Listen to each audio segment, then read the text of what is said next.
And good morning. It's Sunday morning. And actually, if you look at the subject of this post that I'm doing live on Facebook and YouTube, you'd have thought that I actually planned it for a Sunday morning, but it's got no connection whatsoever. It's purely on account of other things that have been going on around us that I happen to be doing this post today, which is called What Africans Need to Understand About Satanism. Of course, it's positioned mostly at my African listeners or people of African background, but it has also got material in here which is very useful for other people as well, because whereas we all know quite a lot about Islam, Christianity, Hinduism, Taoism, even Buddhism, and the other major religions of the world, Satanism and Luciferianism are like a black spot in our knowledge, a blind spot in our knowledge, and it's useful for us to understand what it is. They call it the left-hand path. I've been doing some research on it, listening mostly to a guy called Mark Passio, who used to be a satanic priest. So if you want to find out about Catholicism, who better than to speak to a Catholic priest? If you want to talk about Satanism, who better to research from than a former satanic priest himself, an anointed satanic priest? Now, most people think that Satanism is about the worship of Satan or Lucifer. It's not. It's the first thing. Secondly, most people, owing to the fact, particularly in Africa, that we've had this colonial background, which peppered and sprinkled the prevailing kind of religion coming out of colonialism, being Christianity, with superstition and fear and fire and brimstone. Many people think that Satanism and Luciferianism are the same. They're not. Satanism is about consequentialism. What they study is about how the individual can acquire power over others and power for his group over other groups. They don't play. They won't do anything that doesn't lead to a result. So that philosophy is very much a philosophy of what one might call actual proof. They don't do stuff, even if it appears symbolic to somebody, they won't do anything which in their lived experience has not led to a specific result in the past. So the first thing about that philosophy is that if you hear somebody being called that and they are genuinely practicing that philosophy, please understand this. Those people are not like the run-of-the-mill practitioners of other philosophies. These people are dealing with energy transference and power, and that is something which is not a joke. So if you hear about it, as I used to, I mean, for me, the idea of Satanism was Dennis Wheatley books and a few Hollywood movies and so on. And it was something that might give you a bit of a scare and so on, but you didn't really take it seriously. Please disabuse your mind of this attitude, because I'm going to share some stuff with you which I hope will enable you to see the philosophy for what it is. One thing I should say from the get-go, I'm not here to judge anybody. I'm just here to share the information. Judgments are entirely your own. And you should bear in mind that under most constitutions in the free world, freedom of religion is a given. And so there are lots of people who practice this philosophy of Luciferianism or Satanism, even if they don't tell you about it.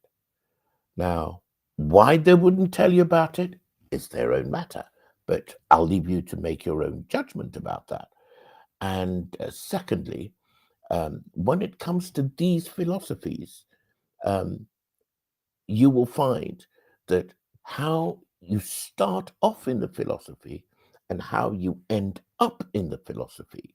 I mean, the difference between the entry levels and the very senior levels is like the difference between chalk and cheese. So please pay attention for the next 10 minutes or so. Now, when the Brits went to Africa, because I'm talking mostly with African people here, they took along with them Christian missionaries who taught the Christian faith in its various denominations. There were Presbyterians, Catholics, Calvinists, there were Methodists, and so on. I went to a Methodist school, one founded by the founders of the religion themselves, John and Charles Wesley, many hundreds of years ago. So that place was quite old. I remember as a little boy, when I went, first of all, to a C of E, Church of England school, we used to recite the Te Deum in Latin. So most Africans have a pretty strong grounding in Christianity. But the Christianity that was taught to the colonial people in Africa was very, should we say, performative. It tended to create a mindset in the people who practice that philosophy of putting up with suffering and difficulty and looking forward to accessing heaven if they kind of survive their woes and their trials and their tribulations on this earth without causing sin. They would then accede to heaven. That is a fundamental difference between what the colonial Christian ethos is with that of Satanism, as we'll see in a moment. Another very important thing was that, owing to the fact that it was a key condition of colonialism, that if the colonial masters were to accept you, you would have to accept lock, stock, and barrel the Christian doctrines, the Christian faith, and the Christian processes. Many people were very keen to kind of sign up Christianity in a very public way so that their public reputation and their image, and above all, their acceptance by those who had power over their lives, being the colonial masters, a lot of people became highly performative Christians. And you see this in every African country that was once colonized by the United Kingdom. Now,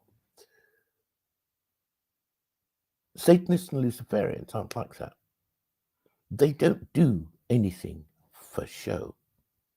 They do things for effect and consequences. That's a thing to bear in mind. Now, Mark Passio, in his various broadcasts, has explained that actually Satanists are to be found in every single walk of life: the law, finance, banking, the military, the justice system, police forces, all the professions, including medicine and academia. So you find that Satanism isn't for a certain type of person.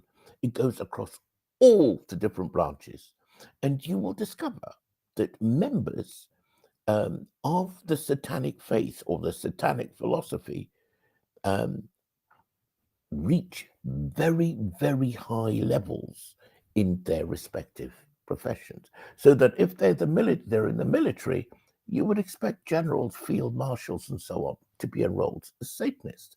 If they're lawyers, there will be very senior lawyers in the biggest law practices in the world who are Satanists.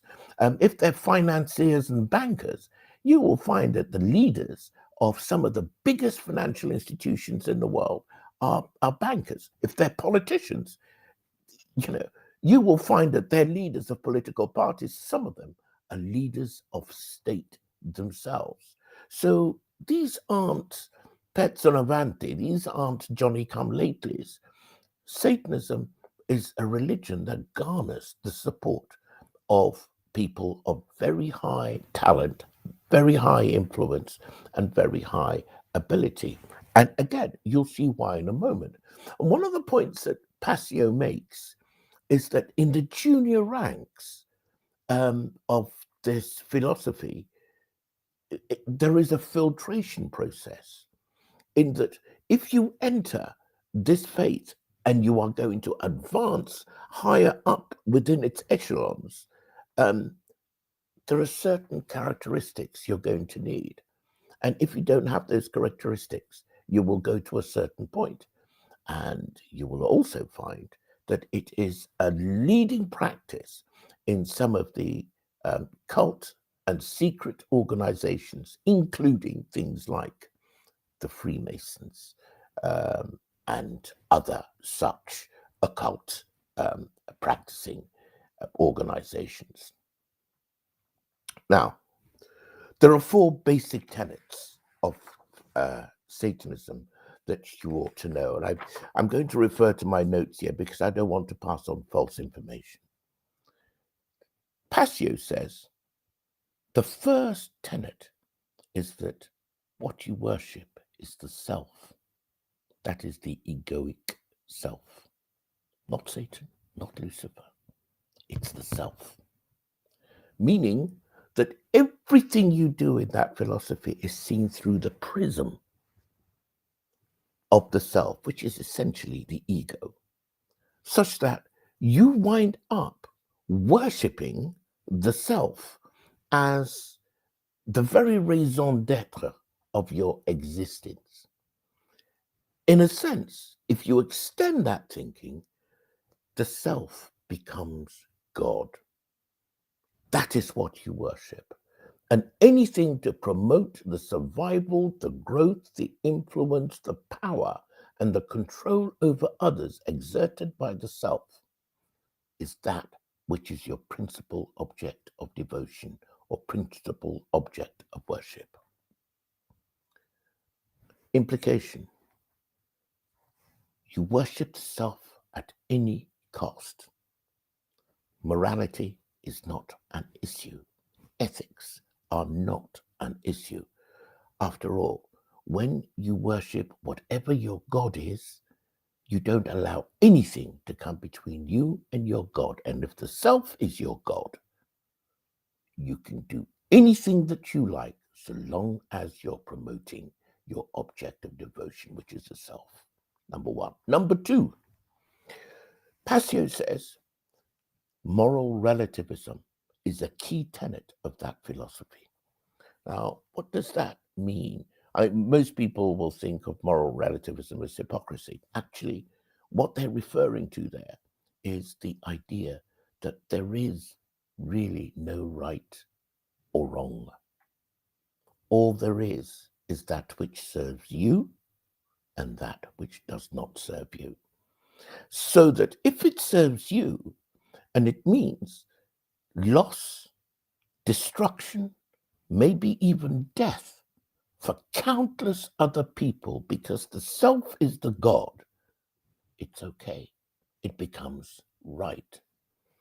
So you live in almost what ordinary people might call a value-free zone, so long as you are buttressing and maintaining and holding up the self.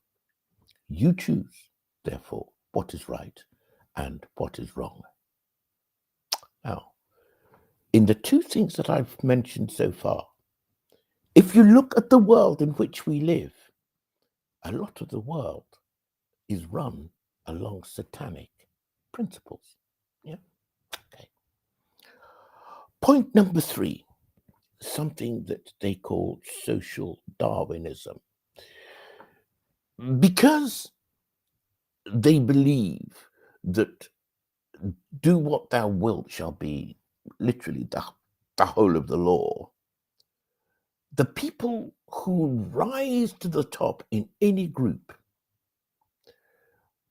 are believed to have risen to the top because They are fitter, stronger, more able, more cunning, more ruthless, more aggressive, more violent than anybody else, and they are therefore the superior group. And you will discover that they believe that those markers of success run in bloodlines. So, for example, you will find that the families which are the most ruthless, the most powerful, the most heartless, compassion doesn't enter anywhere in this when you're serving yourself, are the ones that will wind up at the top of society. And that's a form of social Darwinism, where Darwin was saying that life is about survival of the fittest, and that the species that are the strongest are the ones that survive and develop, and the species that are weakest just die and wither on the vine, as it were, fall off by the roadside. The fourth tenet of Satanism is eugenics, and it flows from social Darwinism. If the bloodlines with the most aggressive, conquering, assertive genes are the ones that rise to the top, they then ascribe to themselves the power of life or death. They ascribe to themselves the decision to be able to choose who survives and who gets culled. And essentially, that ultimately goes back to the point I tried to make kind of at the beginning of this, saying that the self being the God, you have also the power of life or death over other people. And again, going back to the first principle of worshipping the egoic self, this isn't a question of ethics. It isn't a question of morality. It isn't a question of right or wrong. Because you're deciding what is right and what is wrong.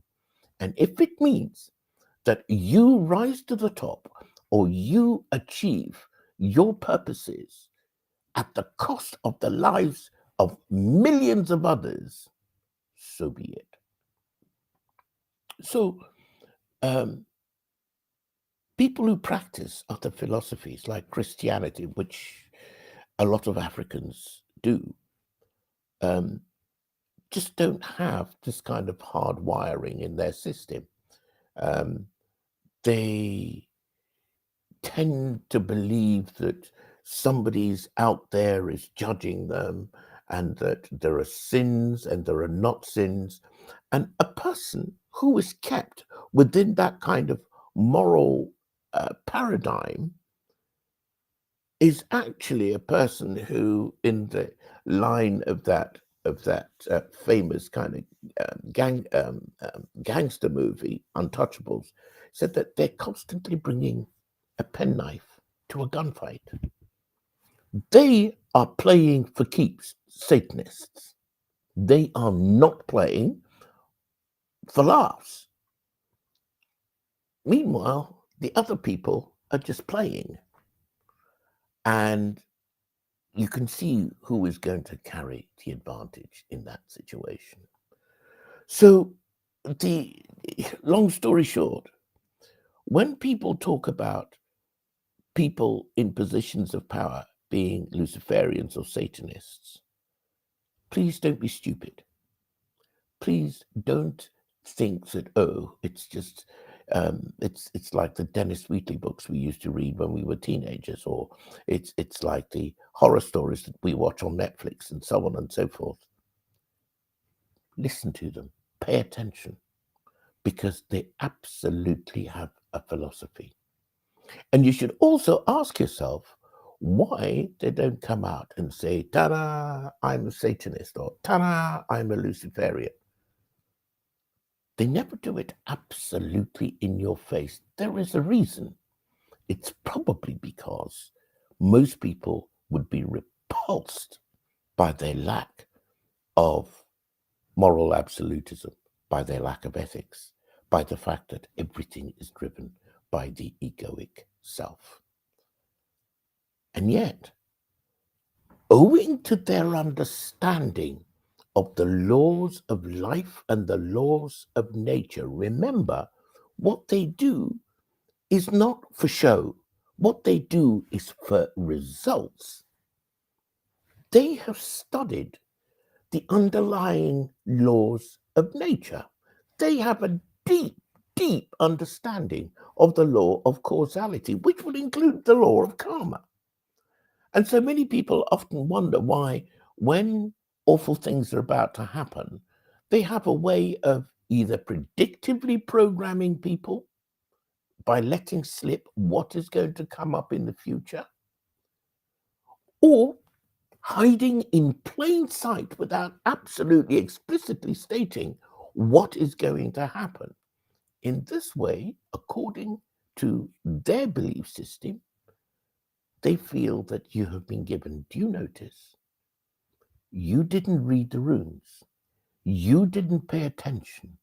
You were not ignorant, but ignorant of the information they gave you, meaning you gave permission for them to do what they told you they were about to do.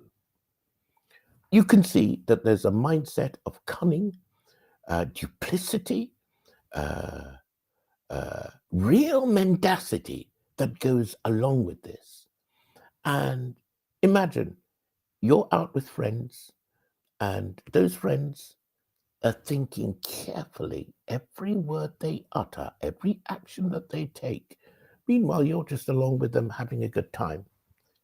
If they wanted to run a number on you, they could do you some serious damage. And you'd still be wondering, when they had already done you down, what happened? How did I end up in this position? And so that's why, my friends, when people talk about Satanism, it's a legit religion. It's legal. You need to know what they are talking about. And I would suggest that you do some of your own research. And a great place to start would be by researching the work of this man called Mark Passio. I'm going to put a link or some references at the bottom of this video. It's coming out on Facebook. Thank you so much for joining me. By all means, subscribe. This is also going out on YouTube. Please subscribe to my YouTube channel, Ted Kofi, and like the video there if you watch it there. Thank you very much, and have a great Sunday and a great weekend.